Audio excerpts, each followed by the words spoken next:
এই জন্য বাংলাদেশের অধিকাংশ পীরের খানকা হচ্ছে শিরকের আড্ডাখানা। হক্কানি পীরের খানকা রয়েছে, আমি হক পীরদের বিরুদ্ধে বলছি না, হক্কানি পীর রয়েছে, মাশায়েখ রয়েছে, যারা কোরআন এবং সুন্নাহ অনুযায়ী নিজে চলেন, মুরিদদেরকে পরিচালনা করতে চেষ্টা করেন। আছে না নাই? তারা হচ্ছে জাতির রাহবার, তাদের জন্য দোয়া করছি। কিন্তু পীরের নাম করে চিশতিয়া, কাদরিয়া, নকশবন্দি এগুলো নাই, কথা বলা নাই। কুমিল্লাতে মাহফিল ছিল আমার, চান্দিনা পার হওয়ার পরে রাস্তার বাম পাশে বিশাল সাইনবোর্ড লেখা আছে বিশ্ব পাগলের মেলা। নাম কি? বিশ্ব পাগলের মেলা। আমি যখন যাচ্ছি গাড়ির ড্রাইভারকে বললাম একটু স্লো করেন, সাইনবোর্ডটা ভালো করে পড়ি, একটু ওয়াজ করতে হবে, কারণ আমি তো রাস্তায় রাস্তায় ওয়াজ খুঁজি, কারণ আমি তো জীবন্ত বয়ান করি। ওই যে বয়ান সমাজের সাথে যায় না, মুখস্থ আনাকুম জানাকুম, এই বয়ান করে কোনো লাভ আছে? লাভ নাই। তো সেখানে গেলাম, একজন জিজ্ঞেস করলাম, ভাই এই যে বিশ্ব পাগলের মেলা এখানে হয় কি? এলাকার লোকেরা বলে, হুজুর এখানে বিশাল কাহিনী, দেশের যত বড় বড় গাঁজাখোর আছে সব গাঁজাখোর এখানে আসে, আর নাম দিয়েছে সিদ্ধি বাবা। গাঁজা বলে মাইন্ড করে, গাঁজাখোর বলতে পারবেন, আমরা চাপার দাঁত ফেলে দেব। কি বলতে হবে জানেন? সিদ্ধি বাবা। ভাই আমার, ইসলামটাকে এই সমস্ত লোকেরা বিতর্কিত করেছে। আমার রাসূলের ইসলাম, আল্লাহর ইসলাম, কোরআনের যে ইসলাম, ১৫০০ বছর আগে মুহাম্মদ সাল্লাল্লাহু আলাইহি ওয়াসাল্লাম গাজার ইসলাম নিয়ে আসেন নাই। কথা বলতে হবে। গাজার ইসলামের সাথে, বানানো ইসলামের সাথে মুহাম্মদ সাল্লাল্লাহু আলাইহি ওয়াসাল্লামের ইসলামের আদৌ কোনো সম্পর্ক আছে?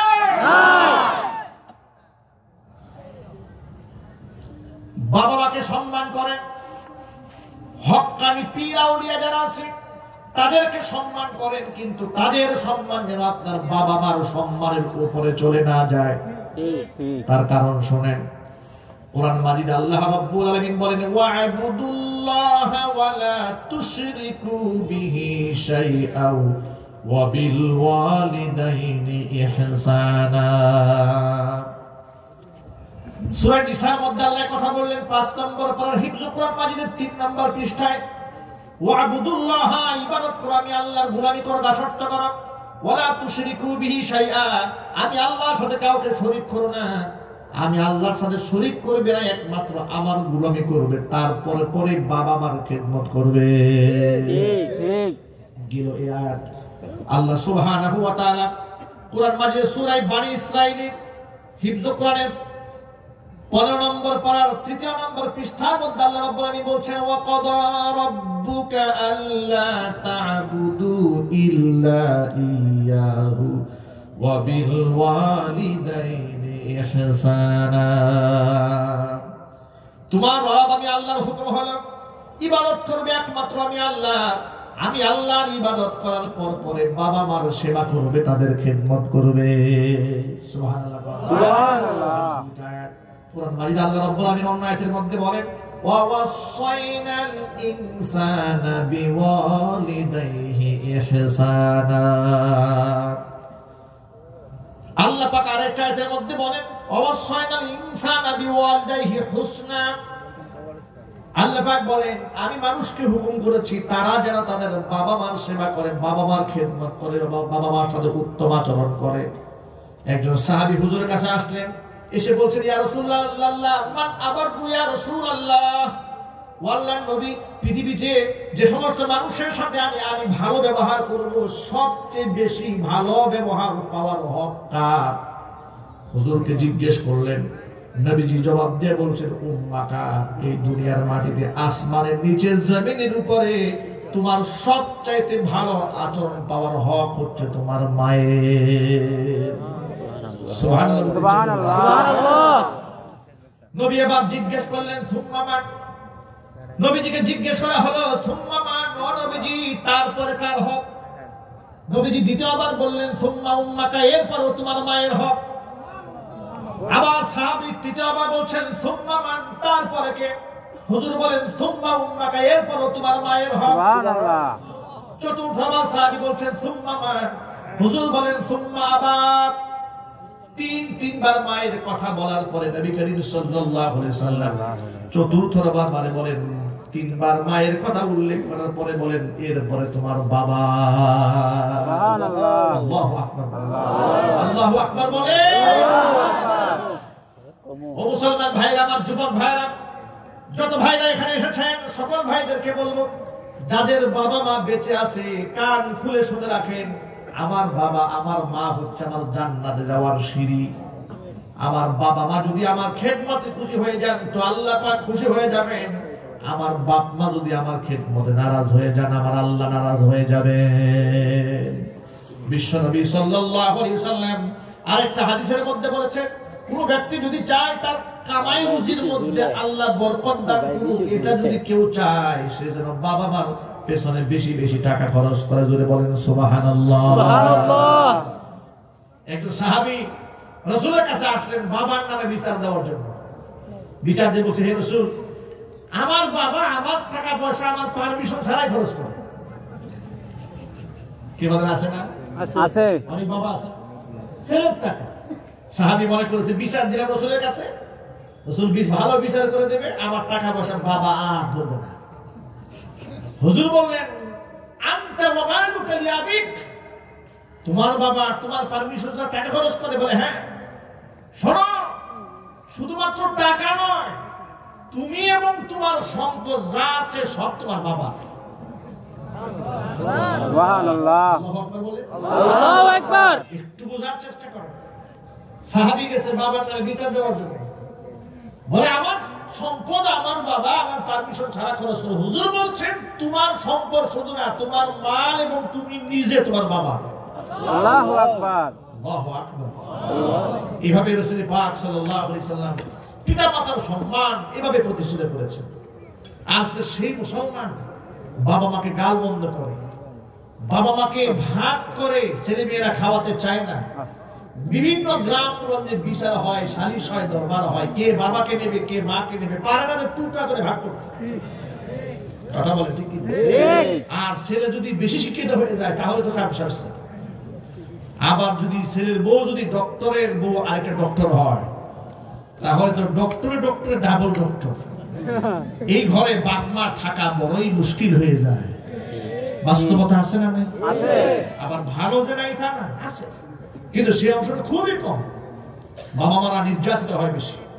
গত মাসের পত্রিকাতে এসছে, বাংলাদেশের সীমারেখার ভেতরে শিক্ষিত লোকের বাবা মা নির্যাতিত হচ্ছে সবচাইতে বেশি।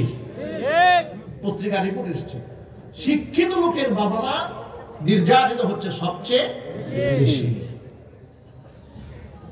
একজন সেনা অফিসারের বাবা ৩-৪ দিন আগে, আপনারা হয়তো অনেকে দেখেছেন, পত্রিকা এসছে, রিক্সা চালায় খাচ্ছে বৃদ্ধ বয়সে। এগুলা হচ্ছে, এগুলা চোখের সামনে আল্লাহ পাক দেখাচ্ছে। এটা তো আমাদেরকে মনে রাখতে হবে, শিক্ষা নিতে হবে যে আমার সন্তানকে আমি সব শিখিয়েছি, কিন্তু আল্লাহ পাকের কোরআনটা শেখাইনি, নবীর হাদিস আমি শেখাইনি, তাহলে আমার সমস্ত শিক্ষা বরবাদ হয়েছে। কথা বলুন ঠিক কিনা? সব ধ্বংসপ্রাপ্ত হয়েছে। এই জন্য আমাদের মূল বিষয় হচ্ছে আমার ছেলে ডাক্তার হোক, ইঞ্জিনিয়ার হোক, লয়ার হোক, ব্যারিস্টার হোক, প্রফেসর হোক, যাই হোক না কেন, কিন্তু আমার সন্তানদের কোরআন ছাড়া দিলওয়ালা না হয়, তার সিনার মধ্যে আমি কোরআন ঢুকিয়ে দেবো ফাউন্ডেশন হিসেবে। পারবো না ইনশাআল্লাহ? ইনশাআল্লাহ। কারা কারা পারবেন হাত দেখতে চাই? ইনশাআল্লাহ। আলহামদুলিল্লাহ। আল্লাহ তুমি আমাদের হাতগুলোকে কবুল করে নাও। আমিন। আমরা যত মানুষ হাত তুলেছে আল্লাহ তুমি কাউকে ফিরিয়ে দিও না আল্লাহ। আমিন। আল্লাহ আমাদের সন্তানদেরকে আবেদ বানাও, জাহেদ বানাও, দেশের নেতৃত্ব দেওয়ার মতো যোগ্য বানাও।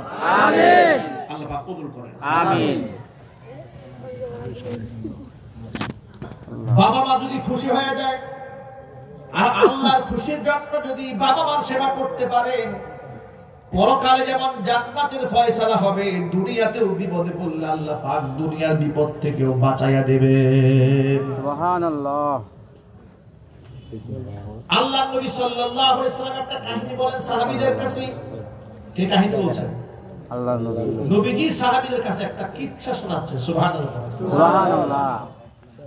হুজুর বলেন, শোনো তোমাদেরকে একটা কাহিনী শোনাই। সালাসাতু নাফারিন মিম্মান কানা ক্বাবলাকুম, তোমরা পৃথিবীতে আগমন করার পূর্বে 3 জন ব্যক্তি দিনের বেলায় কোথাও একটা সফরে বের হয়েছিল, তারা সারা দিন চলেছে। সন্ধ্যা যখন ঘনায় এলো, তারা মনে মনে ভাবলো রাতের আধারে সফর করা নিরাপদ নয়, রাতটা যদি কোনো মতে কাটিয়ে দিতে পারতাম তাহলে সকালবেলা এখান থেকে যাত্রা শুরু করতে পারতাম, কিন্তু রাত কাটাবো কোথায়? এখন তো দুনিয়া উন্নত হয়েছে, আধুনিক বিশ্ব, বিভিন্ন জায়গার মধ্যে আবাসিক হোটেল পাওয়া যায় থাকার জন্য। সুন্দর সুন্দর হোটেল ঢাকা শহরে আছে, বিভিন্ন শহরে আছে, জেলা শহরে আছে, থানা শহরে আছে। কিন্তু দুঃখজনক আন্দোলন হয় কোনাবাড়িতে, বেশ কয়েকবার ওলামায়ে কেরামের নেতৃত্বে আন্দোলন হয়েছে। আমি এক মসজিদে জুমা পড়াতাম, মসজিদের পাশেই ছিল একটা হোটেল। এটা নিয়ে অনেক নোংরামি সরাসরি হয়েছে, অনেক আন্দোলন হয়েছে, মিছিল মিটিং হয়েছে। এক পর্যায়ে আলহামদুলিল্লাহ সেটা বন্ধ হয়েছে। এটা যে কত বড় গজব! আমরা এই যে আলেমরা, আমরা এগুলার বিরোধিতা করি, আপনাদের সামনে আমরা এগুলো সমালোচনা করি। কেন করে জানেন? আপনাদেরকে সচেতন করার জন্য। কারণ কোন এলাকায় হাদিস এসছে, কোন এলাকার মধ্যে যদি জিনা ব্যভিচার চালু থাকে, ওই এলাকাটা আল্লাহর রহমত শূন্য হয়ে যায়। নাউজুবিল্লাহ। জিনা ব্যভিচার যে অঞ্চলে হয়, সেখানে আল্লাহ পাকের কি আসে না? রহমত আসে না। এই জন্য যেহেতু আমরাও সমাজে বসবাস করি, আমাদের সন্তানরা এখানে বড় হবে, তাদের চরিত্র যদি ভালো না হয়, এই খারাপই দুর্গন্ধ চতুর্দিকে ছড়িয়ে যায়, তা আমাদের নেক্সট জেনারেশন, পরবর্তী প্রজন্ম কোন দিকে যাবে? অন্ধকারের সমুদ্রে ঝাঁপিয়ে পড়তে হবে। এই জন্য আমরা প্রতিবাদ জানাই। যারা এই ধরনের কাজগুলো করেন, আল্লাহ পাক তাদেরকে হেদায়েত নসিব করেন। আমিন। কেমন মুসলমান তুমি? আল্লাহ পাক রিজিকের কত উৎস দিয়েছেন, তুমি এত উৎস বাদ দিয়ে এত একটা বাজে কাজ করে সেখান থেকে ট্যাক্স নিয়ে নিয়ে তোমার সংসার চালাতে হবে, বিল্ডিং বানাতে হবে। এত নোংরা কেন তুমি? এমন খারাপ জায়গা থেকে টাকা নিয়ে তোমাকে খেতে হবে কেন? তোমার কি একটুখানি শরম হয় না? ও যুবক ভাইরা আমার, আসল ঘটনায় আসি। ওই তিনজন ব্যক্তি সফরে চলছি, রাত যখন ঘনায় এলো, রাত্রি কাটাবে কোথায়? পাহাড়ি গিরিপথ। মনে মনে ভাবলো যদি কোথাও রাতটা কাটিয়ে যেতে পারতাম, সকালবেলা এখান থেকে বের হয়ে যাব। হাত্তা আওয়াহুমুল মাবিতু ইলা গারিন। পাহাড় দেখা যায়, পাহাড়ের মধ্যে একটা গুহা দেখা যায়। চিন্তা ভাবনা করলো, এই তিনজনের চিন্তা ভাবনা করলো গুহার মধ্যে রাতটা কোনো মতে কাটায় দিয়ে সকালবেলা এখান থেকে বের হয়ে যাব। গুহার মধ্যে যখন তিনজন আশ্রয় গ্রহণ করেছে, রাতের আধারে বজ্রপাত হয়েছে, ঝড় হয়েছে, আর পাহাড়ের উপর থেকে বড় একটা পাথরের খন্ড গড়াতে গড়াতে গড়াতে গড়াতে এসে ওই গর্তের মুখের মধ্যে এসে আটকায় যায়।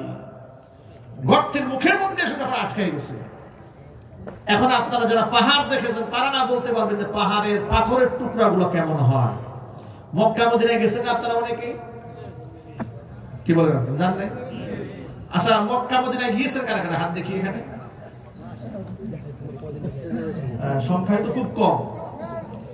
আলহামদুলিল্লাহ, যারা গিয়েছেন আল্লাহ পাক তাদের যাওয়াকে কবুল করেন। আমিন। দোয়া করি যারা যেতে পারেন না, আল্লাহ পাক যাওয়ার তৌফিক দান করেন। আমিন।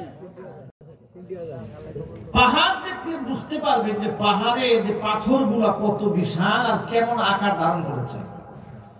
এত বড় একটা পাথর আটকে গেছে, এখান থেকে বের হওয়া যাচ্ছে না।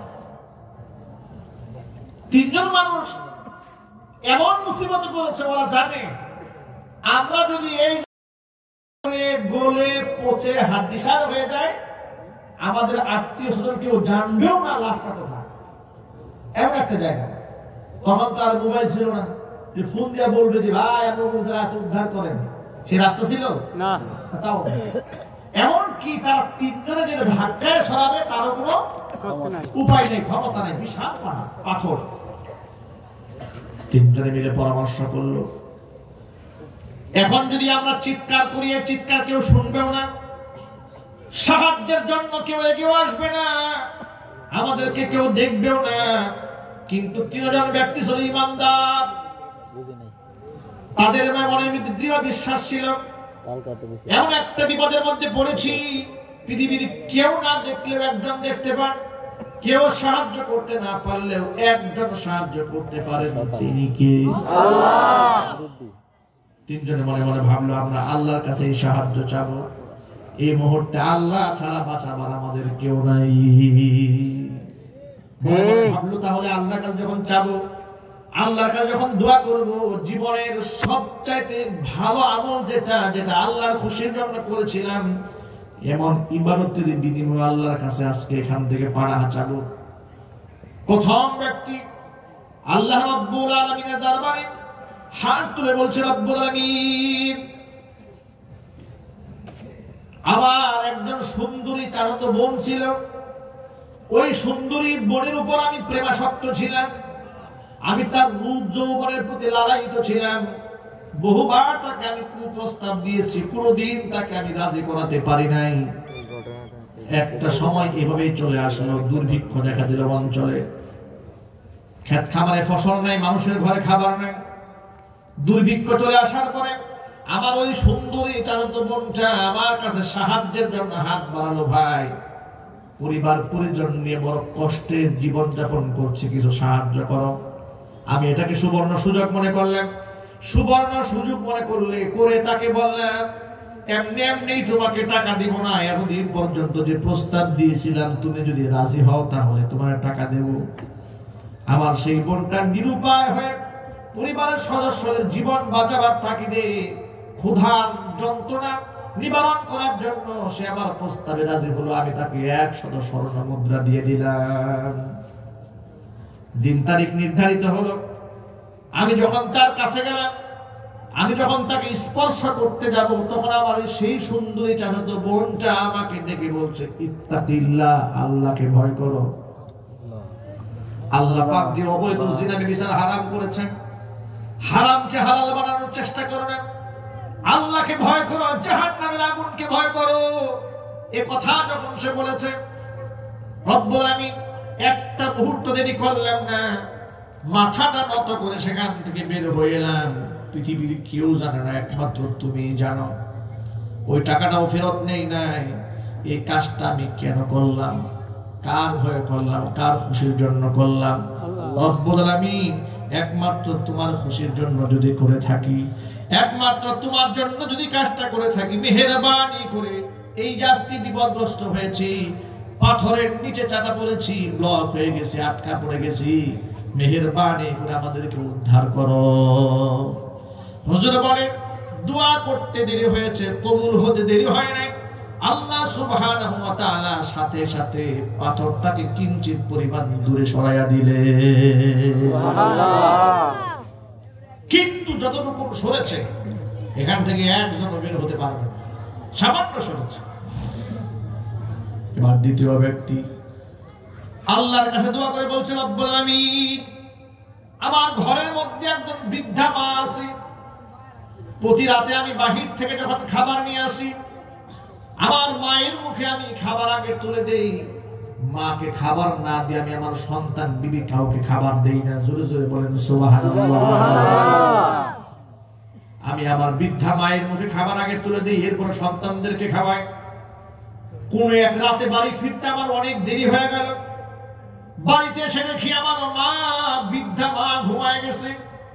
আমার সন্তানরা জেগে আছে, ক্ষুধার যন্ত্রণায় তারা কাতর, ছটপট করছে আর কাতরাচ্ছে আর চিৎকার দিয়ে বলছে, আব্বাজান, প্রতিদিন তো দাদি জানের মুখে খাবার আগে তুলে দেন, কিন্তু যেহেতু তিনি আজকে ঘুমায় গেছেন, আজকে আমাদেরকে আগে খাবার দেন। দাদি তো ঘুমায় গেছে। লোকটা নাফরবান্দা, রব্বুল আলামিন, আমি আমার সন্তানদের ডাকে সাড়া দিলাম না। আমার সন্তানরা কান্না করতে করতে আমার পায়ের কাছে ঘুমায় পড়লো, তারপর আমি খাবার দিলাম না ওদের মুখে। কারণ আমার মায়ের মুখে খাবার তুলে না দিয়ে আমি সন্তানের মুখে খাবার তুলে দিতে পারি না। সুবহানাল্লাহ। খাবারের পেয়ালা নিয়ে সারা রাত মায়ের শিয়রে দাঁড়িয়ে থাকলাম। প্রত্যুষে মায়ের ঘুম ভাঙার পর মায়ের মুখে আগে খাবার তুলে দিলাম, এরপরে আমি আমার সন্তানদের মুখে খাবার দিয়েছি। রব্বুল আলামিন, এই কাজটা যদি একমাত্র তোমার খুশির জন্য করে থাকি, আজকে যে বিপদগ্রস্ত হয়েছি, এই বিপদ থেকে আল্লাহ তুমি আমাদেরকে বাঁচাও। নবীজি বলেন, দোয়া করতে দেরি হয়েছে, কবুল হতে দেরি হয় নাই। সাথে সাথে আল্লাহ সুবহানাহু ওয়া তাআলা পাথরটাকে কিঞ্চিত পরিমাণ দূরে সরিয়ে দিলেন। জোরে বলেন সুবহানাল্লাহ। কিন্তু যতটুকু শুনেছে একজনে বের হওয়া সম্ভব নয়। এবার তৃতীয় ব্যক্তি আল্লাহ রাব্বুল আলামিনের দরবারে দোয়া করে বলছে, রব্বুল আলামিন, আমার জায়গা জমি ক্ষেত খামার অনেকগুলো আছে, আমার বাড়িতে কোনো দিনমজুর কাজ করলে পারিশ্রমিক না দিয়া কাউকে আমি বিদায় দিতাম না। একবার অনেকগুলো লোক আমার বাড়িতে কাজ করলাম, সমস্ত লোকদেরকে পারিশ্রমিক দিয়ে বিদায় করে দিলাম। একজন মানুষকে আমি পারিশ্রমিক দিতে পারলাম না, ওই লোকটা পারিশ্রমিক না নিয়ে কোথায় যেন চলে গেল। দিনমজুরের টাকা, কৃষকের টাকা, খেটে খাওয়া মানুষের টাকা, শ্রমিকের টাকা, আমি পেরেশান হয়ে গেলাম। এই টাকাটা আমি করব কি? আমি লোকটাকে বহুত খোঁজাখুঁজি করলাম, কোনোভাবে যখন পেলাম না, তখন ওই টাকাটা আমি ওই টাকা দিয়ে ওই লোকের নামে একটা ছাগল কিনলাম। ছাগল থেকে বাচ্চা হলো, সেখান থেকে বেশ কিছু বাচ্চা হয়ে গেল। এরপরে ওগুলা বিক্রি করলে গাভী কিনলাম, গাভীর বাচ্চা হলো, সেগুলা বিক্রি করে উট কিনলাম। এভাবে ছাগল হলো, উট হলো, এবার অনেক কিছু হয়ে গেল, একটা পাল হয়ে গেল ওই টাকা দিয়ে। দীর্ঘদিন পর ওই লোকটা আমার বাড়িতে আগমন করলো, এসে বলছে, ভাইজান, আপনার কাছে কিছু পাওনা টাকা আছে আমার, আপনি যদি আমাকে দিয়ে দিতেন। আমি তখন তাকে ডাক দিয়ে বললাম, ওই যে খালি জায়গার দিকে তাকাও, যত উট, ভেড়া, বকরি, দুম্বা যা দেখা যায় সবগুলো তোমার পারিশ্রমিক কামাই, সব নিয়ে যাও। লোকটা আমাকে ডাক দিয়ে বলে, আতাস্তাহজিউবি, আপনি কি আমার সাথে দুষ্টুমি করছেন? আপনি আমার সাথে মজাক করছেন, ফাজলামি করছেন? বলছে, না, আমি তোমার সাথে মজাক করছি না, ফাজলামি করছি না, দুষ্টুমি করছি না। তুমি যা দেখতে পাচ্ছ সব তোমার পারিশ্রমিক, তোমার টাকা দিয়ে তোমার নামে আমি খরিদ করেছি, তিল তিল করে তোমার নামে আমি গড়েছি। এই সব সম্পদ তোমার নিয়ে যাও, আমি আল্লাহর খুশির জন্য সব তোমার জন্য করেছি। সুবহানাল্লাহ।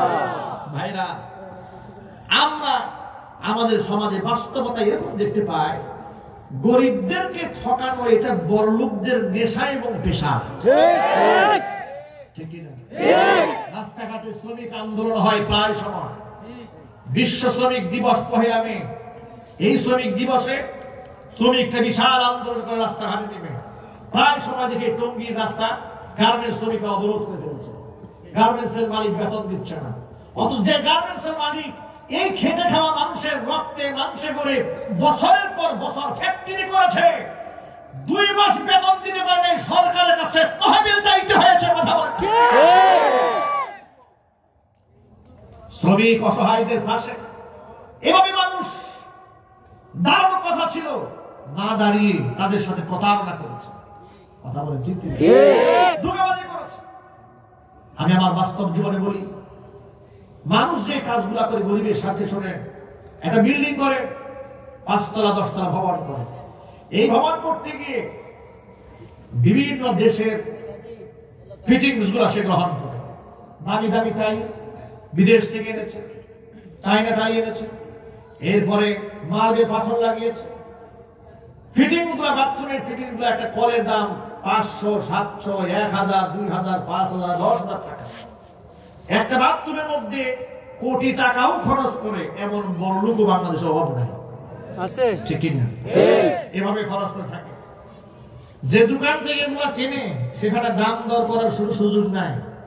অনলাইনে পে করো, বিল পে করো, মাল নিয়ে আসো। 5 কোটি টাকার মাল কিনেছে, দাম দর করে নাই। কিন্তু যেই শ্রমিক মাথার ঘাম পায়ে ফেলে পরিশ্রম করে কনস্ট্রাকশনে কাজ করলো, জীবনের ঝুঁকি নিয়ে বাদরের মতো জুড়ে জুড়ে বিল্ডিং বানিয়েছে, সুযোগ পেলে তাকে 5,000 টাকা ঠকাইতে পারলে এই লোকটা মনে করে আমি বিশাল বুদ্ধিজীবী, অনেক বড় চালাক। শ্রমিক ঠকাইছে। আপনি শ্রমিককে ঠকালেন, আপনি জানেন রাসূল পাক সাল্লাল্লাহু আলাইহি ওয়াসাল্লাম কি বলেছেন? হুজুর বলেছেন, যে ব্যক্তি দুনিয়াতে শ্রমিককে ঠকায়, কিয়ামতের মাঠে শ্রমিকের পক্ষ হয়ে বাদী হব আমি, বিবাদিত হবে সেই নাফরমান। ঠিক। রাসূল পাক সাল্লাল্লাহু আলাইহি ওয়াসাল্লাম আপনার বিরুদ্ধে আল্লাহর আদালতে মামলা দায়ের করবে শ্রমিকের পক্ষ হয়ে। চিৎকার যখন সুবহানাল্লাহ। সুবহানাল্লাহ। শ্রমিক ভাইরা, এভাবে নবী করিম সাল্লাল্লাহু আলাইহি ওয়াসাল্লাম শ্রমিকের অধিকার জমিনে প্রতিষ্ঠিত করেছেন, কৃষকের অধিকার প্রতিষ্ঠিত করেছেন, নারীর অধিকার প্রতিষ্ঠিত করেছেন, শিশুর অধিকার প্রতিষ্ঠিত করেছেন, বৃদ্ধের অধিকার প্রতিষ্ঠিত করেছেন, বাবা মার অধিকার প্রতিষ্ঠিত করেছেন। এই জন্য সকল বক্তব্যের মূল বক্তব্য হচ্ছে, আমরা আমাদের সমাজে আল্লাহ এবং তার রাসূলের বিধান বাস্তবায়ন এবং কার্যকর করতে চায়। আমি আমার ব্যক্তি জীবনে ইসলাম মান্য করতে চাই। রাজি আছেন? ইনশাআল্লাহ। কথা বলে না কেন?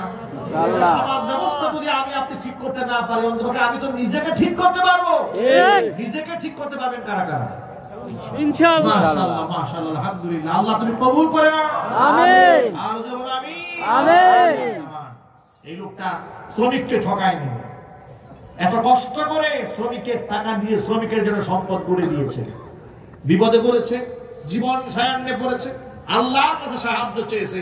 আল্লাহ পাক সাথে সাথে দোয়া মঞ্জুর করে পাথরটাকে দূরে সরিয়ে দিয়ে তিনজন ব্যক্তির জন্য গর্তের মুখটা আল্লাহ ওপেন করে দিয়েছে। সুবহানাল্লাহ। সে আল্লাহ এখন আছে না নাই? আছে।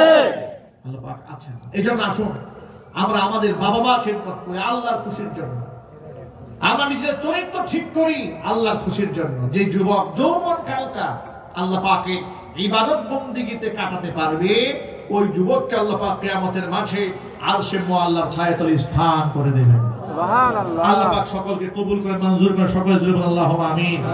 ভাইরা মুনাজাত হয়ে যাবে, এর আগে আপনাদের জন্য একটা ছোট্ট ঘোষণা। আমার লিখিত একটা বই বাজারে এসেছে। এই বইটা আমি লিখেছি গোটা বাংলাদেশে, দেশের বাইরে থেকে বিভিন্ন ছেলেরা, মেয়েরা, যুবকেরা আমাকে বিভিন্ন বিষয়ে প্রশ্ন করেন। জীবন ঘনিষ্ঠ আছে না? অনেক প্রশ্ন করেন, যে প্রশ্নের জবাব মোবাইলে দেওয়া সম্ভব নয়, মেসেঞ্জারে দেওয়াও সম্ভব নয়। এগুলাকে আমি নোট করেছি। কোরআন হাদিসে এবং ফিকহের কিতাবে রেফারেন্স সহ কিতাবে লেখা হয়েছে। মা বোনদের অসংখ্য প্রশ্নের জবাব এখানে দেওয়া হয়েছে। স্টেজে বেশ কিছু বই আছে এবং আমার পাশে গাড়ি রাখা আছে, সেখানে বইগুলো আছে। মাত্র 100 টাকা করে কপি। যদি সুযোগ হয় আপনারা এটা গ্রহণ করবেন। আল্লাহ সুবহানাহু ওয়া তাআলা বইটি উম্মতের হেদায়েতের জন্য কবুল করেন। সকলে জোরে বলুন আল্লাহুম্মা আমিন। আল্লাহুম্মা আমিন। আচ্ছা ভাইরা, এই যে আপনারা আযান শোনার আবেদন জানিয়েছেন গভীর রাতে, রাত বাজে 12টা প্রায়, এটা কোন ওয়াক্তে আযান?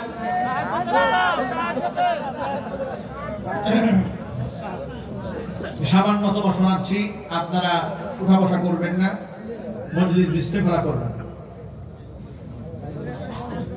আল্লাহু আকবার, আল্লাহু আকবার,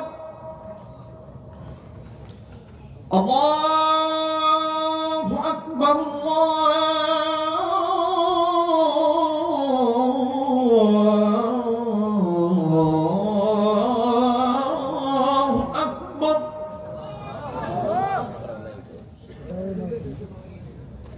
أشهد أن لا إله إلا الله،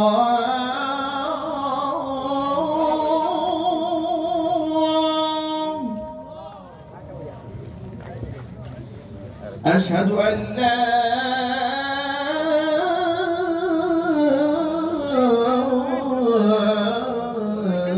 إله إلا الله،